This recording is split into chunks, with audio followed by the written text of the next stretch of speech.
The Tampa offense ready to get their drive started. Their lead down to a field goal now as they start with a 1st and 10. They'll start out on the ground. It's Leonard Fournette. And he's going to be dropped following a pickup of 7 past the 30 to the 32. So they'll come up after the gain of 7 on a 2nd and 3. They fake the handoff. Now Brady rolling to his left. And they're not able to hook up there. Incomplete. That incompletion certainly makes this upcoming 3rd down a little bit more crucial. They need to find the right play to convert here and maybe start to tamp down a little bit of the momentum the other side is starting to gain.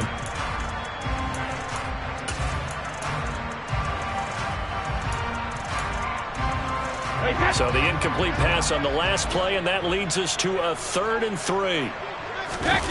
Now a play fake. Brady out to his left. Dumps it off to Fournette. And he'll be taken down, but he does have 1st down yardage.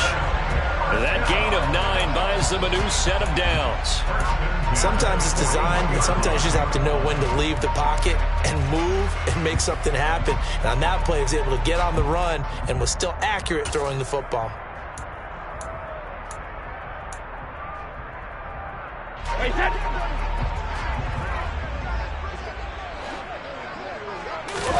Play action. Now it's Brady. And his throw is incomplete. I think he's got to be careful not to force anything into coverage right there. There weren't really any throwing lanes, but the best part for him, he's got 2nd and 3rd down to fall back on.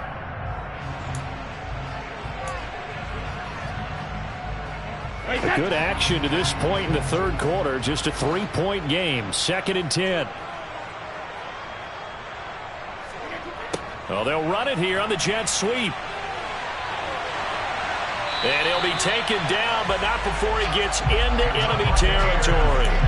It's a gain of 11, and the Bucs have a 1st down. An excellent run there coming from out wide. And we used to consider these jet sweeps to be gadget plays or something a little bit unusual, right? But now most teams have some version of this play in their playbook. And I think it's a lot because of the receivers that are being developed nowadays. These guys look like running backs, even though they're playing out on the perimeter. On play action, now Brady.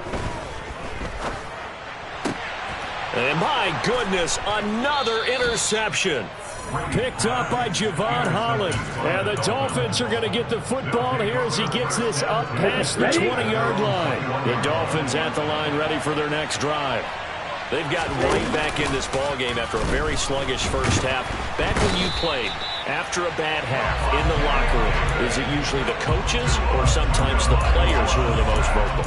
It's usually the coaches. But I do remember one time in particular where the coaches started to talk about what they wanted us to do in the 2nd half. And a couple of leaders stepped forward and said, "Coach, we've got this." And pretty much ushered them out. And they delivered the halftime message. It worked, too. We played much better in the 2nd half and came back and won. Well, whoever said something at halftime, it's working right now. Throwing on 2nd and long. Tua over the middle here to Wilson. So the completion good for 6 yards. And that's going to lead to a 3rd and 12. We have played 3 quarters. We'll return with more after this. You're watching the NFL on EA Sports.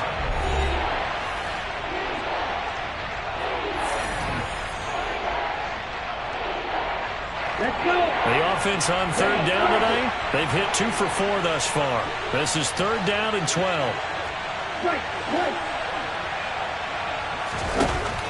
Throwing now is Tagovailoa. That's out to the flat for Edmonds. And they will stop him short. They get him to the ground at the 27. No 1st down. That'll bring up 4th down. They wind up getting 8 yards, but they needed more than that.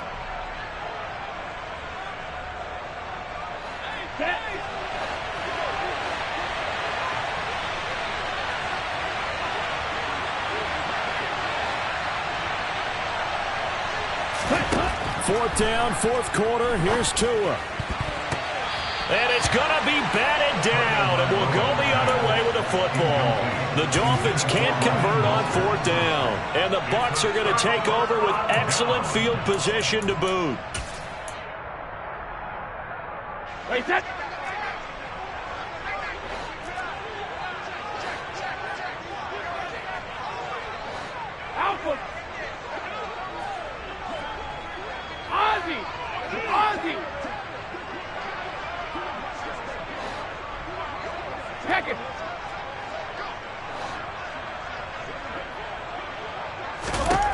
Trying to shake off the interception from the last drive. He'll look to throw. And this would have been intercepted if he could have gotten the feet in. He didn't, so it's incomplete. Boy, that one really could have turned this thing upside down. Well, interceptions have been a problem in this one. If he could have gotten his feet down here, would have been another. Would have been a huge one. They've had a great game taking the ball away. Thought they had another one, just unable to get those cleats in bounds. On second down, here's Fournette. Down right around the 25. They do get a couple, but they'll be left staring at a 3rd and 8 coming up. Pretty good little two-play sequence there. You force the incompletion, then a very short pickup. Yeah, now maybe you bring in an extra defensive back or two because you want to try and defend on 3rd down. They like to play those nickel or sub packages, don't they? Under 4 to play now. Clock running. 3rd down. Brady now to throw. Open man has got one. It's complete. And he's going to have the Bucs first down as they're able to get the 3rd down conversion. 1st and 10 at the 15-yard line.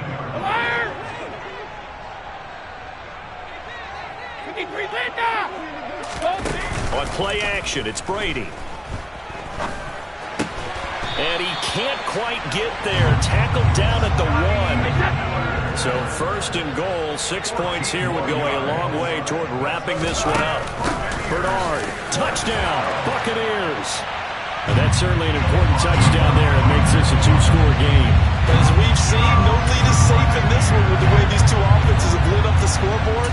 I would imagine that on their sidelines, they're both yelling at their defenses, hey, you want to get involved here?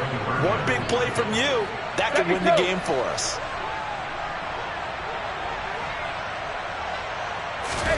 Brady will look to throw for it. And he's got it. So the 2-point conversion is good, and they add on to their 4th quarter lead. The Bucs ready for the kickoff. And here we go. It's in the air. Waddle is going to elect to not bring this out, and instead his guys will begin at the 25-yard line. The Dolphins at the line ready for their next drive. Well, that last touchdown we just saw, what an important one. Now it's back to a 2-score deficit for this crew as they take the field here, and they are in desperate need of finding the end zone. So they'll accept that penalty, and that'll, of course, move the football up the field. To end the Dolphins now with a 1st and 10 right at the 30. Going to the air, Tagovailoa. And he can't find anywhere to go with it, and he goes down. Buried by multiple defenders on the drive's first play. Well, they're in some hot water now after that sack. It's 2nd and 21. They take a shot downfield there, but it winds up falling incomplete. I know conventional wisdom says, hey, don't get it all back in one play. But sometimes you go ahead and try to. They tried to get it all back on that one. Weren't able to do so. Now on 3rd and long, they'll look to throw. And this is intercepted, and that should do it. And he brings it back to right around the 26-yard line. Well, all I can do up here is just shake my head. I mean, 6 interceptions. I cannot imagine what he's thinking between the ears right now. Well, just think of how it is for his teammates, because after the first few, you know they're going over to him, hey, we'll get them next time. Now they're probably a little bit frustrated. And if you're a receiver, you're thinking to yourself, any ball that's in the air, you become receiver and defensive back. You've got to go compete for the ball so that you don't get another one picked off. Here's a throw to his running back. It's complete. And taking it to the 15-yard line before he's brought down. It's a gain of 11, and the Bucs have a first down.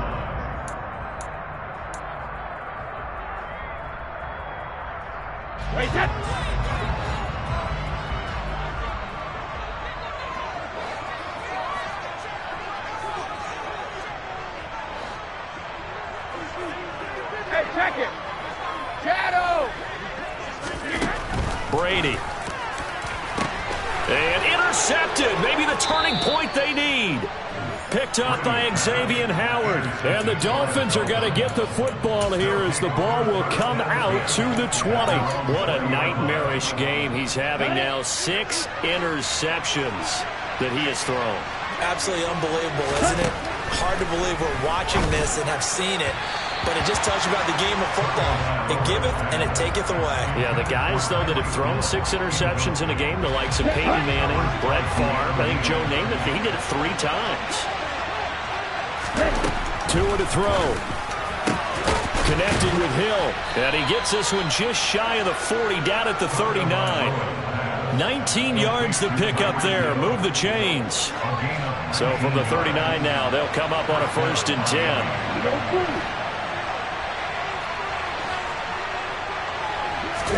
Tagovailoa. He's got it complete to Waddle. Never make the mistake that the slot receivers, especially the little guys like we're watching here, are just quicker than fast. A lot of them combine quickness and speed, and they catch a lot of footballs, as we just saw there. Tua. And this is intercepted, and that should do it. Carlton Davis picks it, and they will be set up now as he brings this thing all the way back inside the 20. Well, it wasn't always pretty, but the interception there, that means that they should get out of here with a victory. Yeah, this is not a game that they're going to preserve for posterity on defense, but they did finish it off, didn't they? They did make the winning play to close things out. And intercepted, maybe the turning point they need. Picked off by Jerome Baker. And the Dolphins are right back in this football game. Well, in all likelihood, this ball game's still over. I mean, even with the interception, 2-score game, they need a miracle. Curious decision to even throw the ball in that situation, but maybe they saw a stacked line of scrimmage and said, hey, it's better to try and throw than to try and run against it. In any event, I think you're exactly right. Now, the other team can pad their stats, but I don't think they're going to win. Yeah, but still, don't change the channel just yet. And he takes this one into the end zone, and all of a sudden, here in the final minute, things get a little bit tighter. Okay, game on. Don't go anywhere yet. You got a 1-score game now. Probably going to rely on the onside kick coming up. Yeah, they have to. It's not a high-percentage play, but it's better than not having a chance at all. And that's when you put your leapers and your flyers on one side, get that high hop, and hope that one of the guys can come up with it. And on the other side, get that hands team ready. No doubt about it.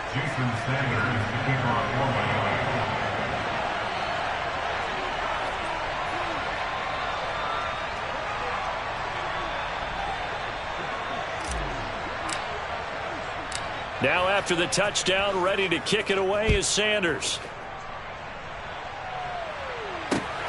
This fielded right at the goal line. Now a crease here as he's past the 30. The 40. The 20. He will take this all the way. Touchdown, Tampa Bay. A big-time special teams play here in the 4th quarter to extend their lead. And coaches preach it all the time. If you can score on special teams, your chances of winning the game really jump up in a big way. Now, I'll let our analytics friends quantify it and give us the exact numbers, but that's what coaches talk about all the time, that extra momentum, that extra bounce you get from a special team score. I don't have any analytics friends. Those are your friends. So now the other return teams out there as they'll try to duplicate what they just saw. And we will not see an attempt to match that return touchdown, as this will be a touchback and bring it out to the 25.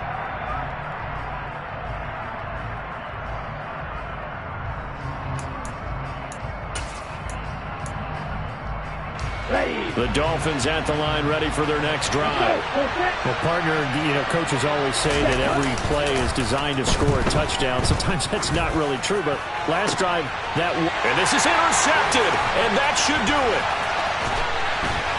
Oh, they try a lateral on the return, and now the ball's loose. And I think they are going to get this one back. Well, that would have been something, double turnovers, but instead they'll keep the possession on the INT. Well, that drive wasn't a case of wanting to put points on the board. It was needing to, having to, and they didn't get it done. Yeah, didn't get it done, and now you look at the situation and the point differential, 2 scores, pretty much game, set, match. How about the takeaway, though, huh? How about those defensive guys? Now Brady. He's got a man complete. And he's taken down, but not before reaching the 10-yard line. Oh, wait, hold everything. A timeout has been called. Seemingly silly with 1 second remaining in this game. Well, they probably don't need to run a play here, but you wonder if they're going to be able to resist on 1st and goal. Hey, 66. Check it. Brady to throw. Rush coming, and he's taken down. The partner under the lights in primetime, this offense, they gave the nation quite a show, putting up